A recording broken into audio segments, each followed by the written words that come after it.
What is going on, ladies and gentlemen? Jose here at the First Round Bike Podcast, accompanied by my boy, Mr. Sauce. What's up, guys? So, after a lot of technical difficulties, we are back.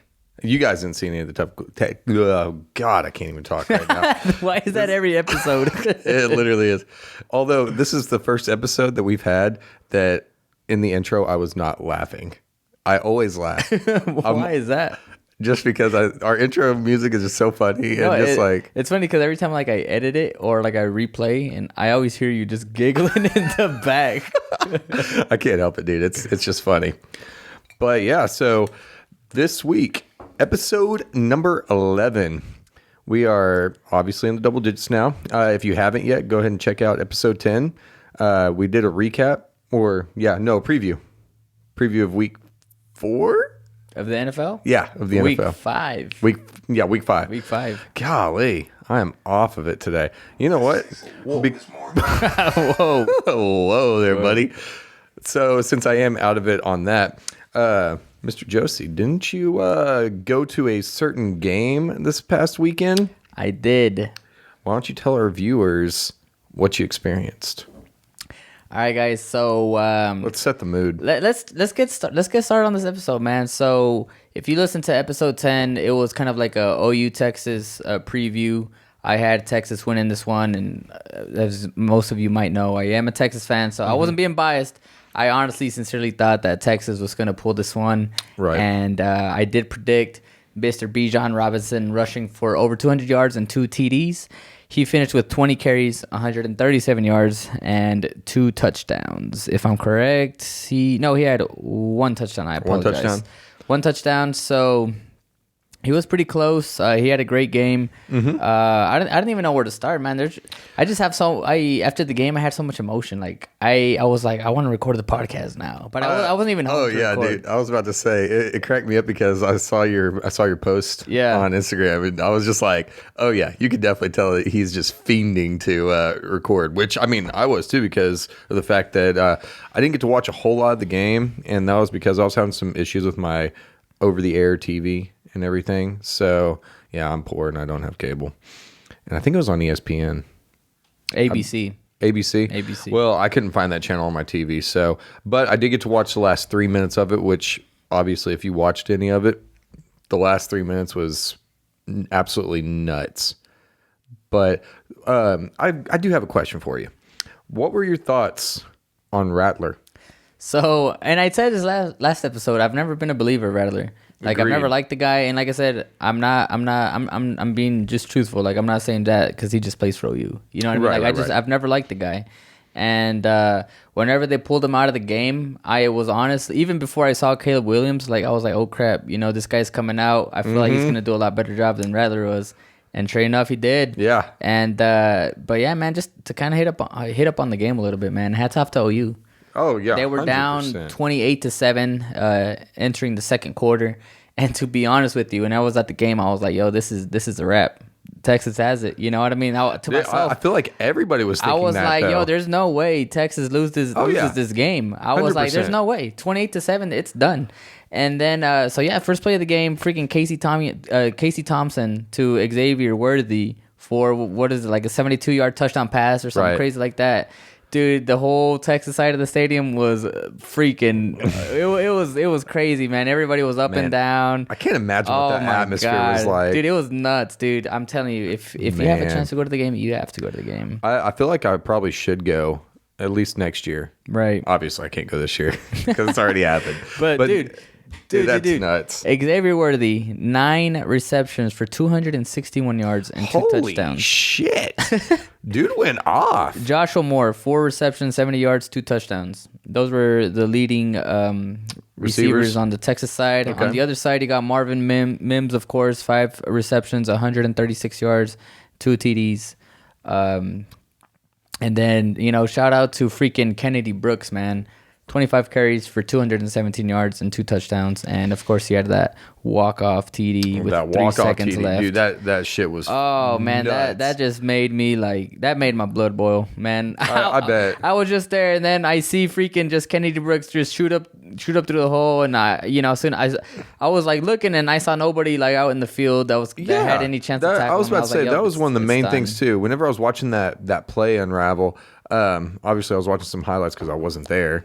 But whenever I was watching, I was just like, these guys have no angles on him at all whatsoever. I don't know if it was poor scheming or what, but man, and I don't know. I think I saw one Texas player come close to him, but almost didn't put any effort into it just because, at that point, it's pretty much a given that they're going to score. Yeah. Honestly, I thought they were going to have to settle for a field goal and, at least leave Texas with some time to at least try something. But I was wrong, man. 3 seconds left. Freaking Brooks ran it in. And, well, there goes a 200-yard rusher that I was predicting Texas to have, but it ended up being But Brooks. he still had Bijan still had a really good game. Yeah, dude. He had a really good rush. He it was like a run to the right, and then all the gaps started closing. Everybody started coming in. So then he had to kind of turn around and go to the other way. Right. It was pretty freaking close to a touchdown, but I think they pushed him out of that 1 yard line. It was probably the best run he had that night. But man, that's still dope though. Yeah.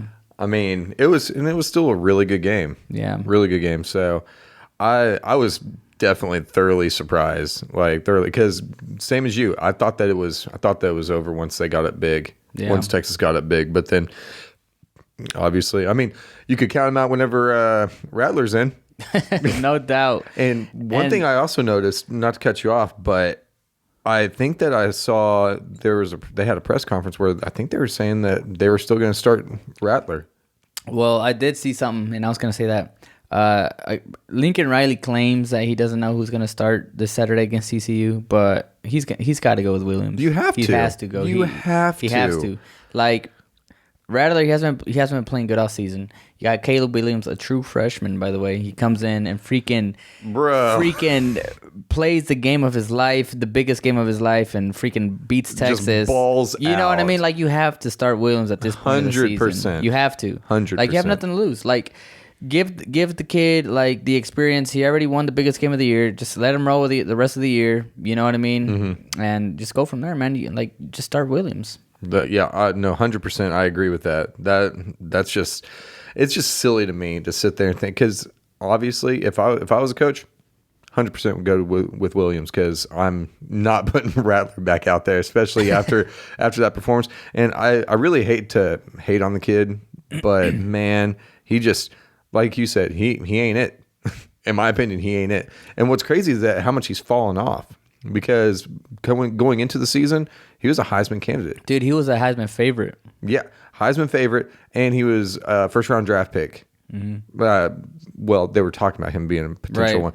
Now, shoot, I don't even know if anybody would touch him in the 4th or 5th round. Dude, but in all honesty, I do feel bad for the guy. Mm-hmm. Just put yourself in his situation. That sucks. Everybody hates you right now. Everybody hates you, and and we all know how OU fans can be. Oh, yeah. They are ruthless. No, but what I'm saying is, do you really think anybody's going to want him in the NFL? Because think about it. He's more than likely going to have to transfer if he wants a shot. Yeah. If he doesn't get the starting position back. He's going to have to enter the transfer portal and probably, transfer somewhere else. Yeah. And what year is he?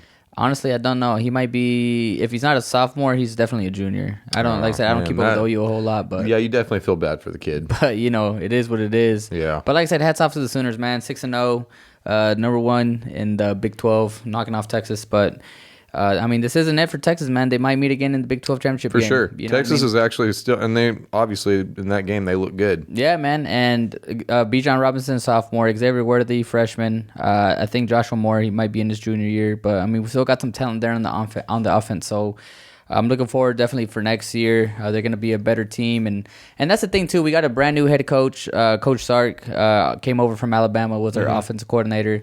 He brought in a whole new coaching staff. And he actually doesn't even have any of his recruits playing for Texas. So whenever he gets all of his recruits in, once everybody starts learning the system, hopefully the team gets even better. Right. So, I wasn't expecting to be like this hot team coming in. So, things take time. Oh, absolutely. And, Lincoln Riley's been there for what, 6 years, something like that. So the players know his system. He got his recruits can't talk. And everybody's buying into his system. So, he's doing a great job. Oh, absolutely. So moving on, one big thing that I thought was absolutely crazy, Alabama got beat. I think nobody was expecting that, so they got beat by Texas A&M, and Texas A&M is unranked too. Yeah, that is actually the first game, and I believe 100 games. Oh yeah, so I saw that stat the other day too. If we're correct, it was like that they were one game short of having like 100 straight victories over unranked opponents. Yep, that is crazy. Yeah, the last time they lost to an unranked opponent, 2007. Nuts. That is absolutely crazy because I graduated in 06. So, and yeah, I'm old. So that was that's a long time ago. But that just shows Alabama's dominance, right, over the years and everything. But yeah, no, whenever I saw that, it's crazy too because that actually wasn't even the biggest story of the weekend. The biggest story of the weekend was probably the Red River rivalry. Yeah. Wow, say that 5 times fast. I'm surprised I even got through that. But yeah, no, that really shook up the polls and everything too. Yeah. Especially whenever Iowa beat Penn State. Right. So number 3 versus number 4. And what are the standings now? Where can we see that? I'm on the ESPN website. Right here, standings. So you got Georgia at number 1. Mm-hmm. Who's number 2? Iowa. Was it Iowa? Iowa. Yeah, I'm looking at the rankings. Iowa's at number 2. Cincinnati's at 3. Yeah. And then OU's at 4. Bama's at 5. And then OSU. Well, Ohio State. Not. I haven't really watched much of Oklahoma State this year, but from what I hear, they are not so great. But they're number. Wait. Well, they're ranked. Right? They're ranked. What? Are they number 12? That's so strange. Are they 12? Yeah. Right. They are ranked number 12, and they're 5-0. Yeah. Wait, have they just been playing like a cupcake schedule or something? I have no idea. But Texas does play OSU this coming up week, and it's in Austin. So it's a really important game for both teams, OSU and Texas. Texas, if they lose this, man, their season's over. If OSU loses this, their season might be over. It's gonna be rough. What I mean? If OSU can't beat Texas, I don't think they can beat OU.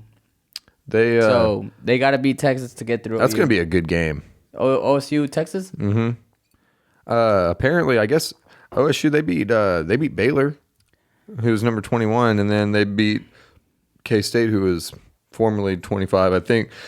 Obviously, they're probably unranked now. Right. But I mean, they haven't played. That just goes to show. So I don't. Obviously, I'm not as big with college football, but I have family and friends that on social media, and all they've been doing. No offense, guys, but you've been crying so much about how bad OSU is, and now I go look at the rankings, and they're undefeated. Well, to be honest, are you kidding me, guys? There's not a lot of talent in the Big 12. It's bad. I think the last time the Baylor Bears were relevant, maybe it was like 5 years ago, and then TCU. Every now and then they'll have like a strong team and a good season, but it's typically like Oklahoma number 1. Texas will kind of be like just ass usually. They'll start out pretty shitty, and then they'll finish like in the middle or end of the pack, and then Oklahoma State's kind of just up and down as well. So the only real team in there that's really consistent is probably just Oklahoma. Everyone else on that is kind of just hit or miss. Yeah. So and that's why they're always in the playoffs too, like Oklahoma, or they're always like outside of the top 4 teams. Mm-hmm. Like I said, that's the only real team in the Big 12 that stays relevant year after year. See, I was super surprised by Cincinnati. Yeah. Mostly because, I mean, I don't even remember the last time they were relevant. Right. To be honest. Right. But anyway, that was our college football segment. I know, it's kind of crazy. We actually started talking about it again. I say again for the first time. I don't know. I'm out of it, guys. I'm sorry. I apologize. Great content, right? That's right. Anyway, moving on to the NFL. Our bread and butter. Our bread and butter. So, we're just going to talk about a few of the the better games that went on. One of them, that Thursday night game, was actually pretty good. Who played again? The Rams and the Seahawks. The Rams and the Seahawks. Mm-hmm. It's kind of crazy because I'm sure you guys can see a trend, but we have been talking more and more about the Rams. Dude, the Rams are for sure contenders. 100%. Now, Seattle, I don't know. Until they get that defense fixed up a little bit. Well, I think we're probably going to have to shy away from the Seahawks. I mean, because Russell Wilson, I don't know if you remember, but he is out for at least a month. Mm-hmm. He had, I think, a collision with Aaron Donald, and, his hand, it, got screwed up. His, finger got, dislocated. I saw a couple of the pictures. It was all weird and stuff. It was like he's throwing up gang signs. But, apparently he has to have, a minor surgery or, some surgery. So he's going to be out for, like I said, at least a month. And then you got Geno Smith backing him up. He didn't play too bad. No, not at all. That game, but I also don't have faith in him to keep them afloat while Russell Wilson is out. So correct. I think this is this is the end for the Seahawks this year. Dude, it also for the it's kind of shitty too because I've got Lockett in fantasy. So if you got them Seahawks receivers in fantasy, be monitoring the situation over the next couple of weeks. If you got DK Metcalf, you might want to trade him here pretty soon. Yeah. So anybody wanting Tyler Lockett, you let me know. He might be up for grabs. I'm just kidding. But yeah, no, the Rams have been phenomenal. Matt Stafford has been playing out of his friggin' mind. And I mean, he's come back to earth a little bit. But he's still playing good ball, man. Really good ball. He's a smart quarterback. He knows what he's doing. He knows his receivers. And Sean McVay, he knows how to utilize them. So they've been playing really well. For sure. Yeah. Right. So then, Robert Woods, he had a really good game this last week. He had freaking 12 receptions for 150 yards. That's nuts. And it sucked for me because I got Cooper Kupp in my league, and I was like, dude, throw out the freaking Kupp. You know what I mean? I was about to say, I feel your pain because I feel the exact same way whenever, the whole DK Metcalf, Tyler Lockett situation. Because anytime Metcalf is going off, I'm just like, well, rip to Lockett. Yeah. But, dude, and that's been one of the problems with the Rams whenever it comes to, fantasy relevancy. Because half the time, you don't know who's going to be going off. Yeah. But, I mean, that's pretty much fantasy for you anyway. Dude, freaking... Whenever I was watching the game, right, was it Thursday night? You said, right? Yeah, last Thursday. Yeah. So I think they put up the defense stats on the TV screen, and they were ranked 17th or something. Their defense ain't playing too high as hard as I thought they were. Especially whenever you got Aaron Donald and Ramsey and all those other talented defensive players on there. You'd figure they'd be playing better. Oh no, 100%. You know what I mean? You would definitely think so, but I mean. Then again, though, a lot of the calls and everything is more centered toward the offense and everything. So I feel like, and plus, a lot of times I feel like the pressure on the quarterbacks is just not getting there as much. There's a lot more pressure on them, but the sacks aren't hitting home, except for a few teams. I told you I wasn't going to talk about them at all, so yeah. I'm still not going to talk about them, but. I think pressure is the big thing, especially since you have so many mobile quarterbacks now. You got Josh Allen, you got Lamar Jackson, Kyler Murray, all these guys that can escape the pocket and everything. So the big thing is just trying to keep them off balance and everything. Right. But yeah, so moving on. You know what else was crazy? What? Is it the same game I'm thinking about? I was about to talk about the Packers. Yeah. Dude, that is nuts. Hold on. I pulled up this picture on my phone and I saved it specifically for this little segment. So, I didn't watch the game. I didn't watch the game, and I wish I did. I wish I did. But there's a picture here, right? And this is the drives of what happened on the drive game. Summary on the drive ESPN. Summary, all right? Yep. Missed field goal by the Green Bay Packers. Missed field goal by the Bengals. Missed field goal by the Packers. Interception by the Bengals. Missed field goal by the Packers. Missed field goal by the Bengals. Oh my God. And then it just says on here current drive for the Packers. So if I'm correct, they went into overtime. Yeah. Right? And then who won that game? The Packers won, so then they won it with Crosby the game. hits a 49-yarder after 3 misses. Right, so it was literally miss after miss after miss after miss, interception after miss after miss. Dude. That was nuts. And like I said, I didn't watch the game, but I was kind of keeping up with it on my phone, and then I saw a bunch of people talking about it like on social media, and then I was like, holy crap, like, dude, what the heck is going on? I was just like, you got to be kidding me. But that also tells you a lot about Cincinnati. Hey, yeah, man. Shout out to the Bengals, man. Jesus. Dude. Freaking Joe Burrow was playing out of his mind. Jamar Chase. Everybody was talking shit on Jamar Chase before the season started. 100%. Everybody was saying he couldn't catch a ball to save his life. This, and that, and the other. I was about to say, I didn't want to call anybody out, but there are a certain few prospects in our league that were talking some smack on Mr. Chase. Uh-huh.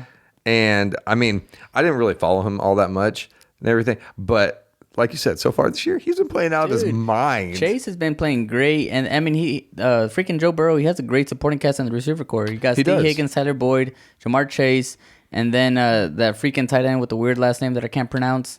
Is that Uzoma? Yeah. It looks weird. I can't even... Anyways, and then you got freaking P. Ryan in the background backing up freaking Joe Mixon. Yeah. That's a solid offense. It really is. That's a solid upcoming offense, man. So, like, shout out to the Bengals. They're playing phenomenal. Almost knocking out the Green Bay Packers. Which is nuts because everybody knows that as long as you've got Aaron Rodgers on your team, you're always going to be a contender. Yes, sir. Because he always plays out of his mind. Dude, shout out to Devontae Adams on the other side. 11 receptions, 206 yards, 1 TD. Absolutely killing Devontae Adams, probably one of the best receivers in the league right now. 100%. How about the the resurgence? I actually called it. I feel like I called it last week when we were talking about Brady post Buccaneers Patriots game. Bro, I said that he was going to go off. I'm going to take a twist to this little episode, kind of. Okay. A little bit. Okay. All right, so I got my 4, maybe top 5 MVP frontrunners. Tom Brady, Lamar Jackson, Kyler Murray, Dak Prescott, and who's the other one? Who else is... I feel like I'm missing somebody. Herbert. There we go. And Justin Herbert. There you go. I was like, who am I missing? Justin Herbert. My current top 5, in no particular order, my current top 5 MVP standings? Candidates. There we go. But, dude, every single one of those quarterbacks is playing lights out. And shout out to Dak Prescott coming back from the injury. Yeah. Holy crap, he's playing great. He really is. Playing out of his mind. Great supporting cast as well. Tom Brady, 44 years old and playing the way that he's playing. Holy crap. He's actually, dude. Like, I saw a couple stats. Like, this is the first time in his career that he has thrown for over 400 yards and 5 touchdowns. Correct. And you would think that with him being the GOAT and like the decorated career that he's had, you would think that he would have like a few of those. Yeah. I saw that the other day and I was like, what? But that is nuts. But like, shout out to him because he has been, he's playing like he's a young quarterback right now. Yeah, dude. But yeah, and like I said, I feel like I totally called it because I was like, yeah, he's going to start playing out of his absolute friggin' mind right now. 5 touchdowns. He was 30 for 41. That is just 411 yards. Golly. Oh, crap, dude. He was just destroying it out there. But I mean, shout out to Brady. He's been killing it. Yep. Outside of that, I did notice that the Raiders have started come back down to earth, man. They are looking like they were pretenders. Yeah, and like I said, I've never been a big fan of the Raiders, and there's a whole bunch of Raiders. There's also been all that crap going on with Gruden. He just resigned as the head coach. Was it today or yesterday? It was yesterday. So I'm not gonna get into all that. Yeah. That's like a different topic. We'll talk about that later, maybe. But I don't know. It's been I'm not a fan of the Raiders. So yeah, I was about to say I can agree with that. Now let's go back to a brighter topic. Let's talk about that your boy Justin Herbert. Mr. Justin Herbert. Dude, the Chargers, they are for real. Yo, so remember, like we said last episode, I was like, whoever wins out of this game is for real, for real. Mm-hmm. You know what I'm saying? The Chargers, these guys are for real, for real. So they're number 1 in their division, and then right under them, it's the Is it the Raiders? I think it might be the Raiders, and then the Broncos, and then the Chiefs. Yeah. Holy crap! Who would have thought the Chiefs are still? They're still in the last place. They are. I will say this about just touching on the Chiefs for a second. Patrick Mahomes this year, he doesn't look like the Patrick Mahomes of usual. Well, and I'm gonna back him up to this real quick. So last game, the game that they lost, right? Mm-hmm. This last game, they were playing in the rain. You know what I'm saying? I don't blame the guy. Yeah, for sure. He did have some wonky passes, and he had a couple interceptions or something. So he did, but it was a nasty, field, bad playing, or just rainy weather. So yeah. I don't know. I mean, you do cut him a little bit of slack, but at the same time, like I guess my whole thing is obviously Mahomes, as much as he's Superman, he can't do it all by himself. Oh, yeah. And that defense is trash. And you would think that Reed, being the offensive mastermind that he is, would be able to, give him some help. But their offensive line is not that great. I don't think it's the offense that's the issue. It's the defense. Like, they can put up points on night and day. You know what I'm saying? But it's defense. But, that's true. But at the same time, though, if your defense is letting everybody score on them, but then your offense is still, because I mean their offense can hum and it is very, very good, but at the same time, like if you become too one dimensional, especially in the rain, if you become one dimensional in the rain, then it's lights out. Yeah. Like you might as well just go home. But yeah, no, and honestly, even though the Browns lost that game, to the Chargers. They still look good, man. They look good, and I can't remember the exact stats to this, but I remember seeing somewhere in that fourth quarter there was over 20 points between the two of them put up in that quarter. So it was back and forth scoring in the fourth quarter between the Browns and the Chargers. Yeah, and you honestly you'd love to see it because like we were talking about last year, Herbert was. For lack of a better term, he was the victim of losing these shootouts where it comes down to the last second and everything. But you could definitely see the talent there and everything. So shout out to him, man. He's playing. He is definitely up there. He's got to be at least top 5, at the very least top 5. But yeah, and then of course, like we were talking about, Bills and the Chiefs. Josh Allen has been playing phenomenally. Makes me nervous for next week. Oh, is it a Monday night game? Monday night game, Bills versus Titans. And I will say I would say any given Sunday, but it's a Monday night game. Jesus. But I don't know how to feel about it. I don't think it's going to be.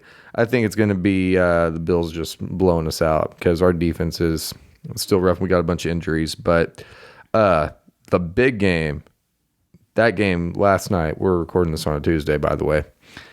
That game last night, Ravens and Colts. Yes. Oh my gosh. Yeah, that game was great, man. And I started watching the game. I think it was after halftime is when I got home from work, and I can't remember the exact amount that the Ravens were down, but I was keeping up with it throughout the day. But they were down quite a bit to the Colts, and I was like, this game's a wrap. Lamar, he ain't playing too hot. That offense ain't doing nothing. And then I think he fumbled near the goal line or something. And then, I kept watching the game just because I had a Brown going on my fantasy team, so I kind of wanted to see what was going on. And, dude, the Ravens just started clawing back. Lamar Jackson started playing great. Mark Andrews, man, he was on fire. Oh, my gosh. Mark Andrews was Brown, nasty. He started to come alive. The whole offense, man, they started clicking. And Lamar Jackson, he just took control. And, he made it happen for them, man. He played a hell of a game. Yeah, right before it was about to hit the fourth quarter, it was 22-3 Colts. And then at the start of the fourth quarter, it was, I guess, 25-9. So, yeah, and of course, career night for Lamar. So shout out to him. I usually give him hella shit just because sometimes I don't think he's the greatest passer. I think he's better just as an athlete, but he's still super exciting to watch and everything. So I have a lot of respect for him because he's out there doing something that I can't do, obviously. But yeah, they kept it exciting, and I'm also just glad because the Colts are in our division, and so any loss for a divisional opponent is A-okay with me. Mm-hmm. But yeah, it was a great game, absolutely great game, and that's ushering us into the next week. So week 6 of the NFL. However, you guys are going to have to wait and watch the next episode, because that's when we're going to talk about the next week, the week 6 preview. But with that being said, that's all we got for you guys tonight. Well, for this episode. So, Jose, my friend, any closing statements? Yeah. Again, shout out to my boy Lamar Jackson, man. 442 passing yards, 4 TDs. Mark Andrews with the 11 receptions, 147 yards, 2 TDs. Couple of 2-point conversion attempts, successful. Great game, man. It was fun watching. But like Steven over here, he's gonna wrap it up for today. Also, definitely want to give a shout out to all of you guys, all of our listeners out there.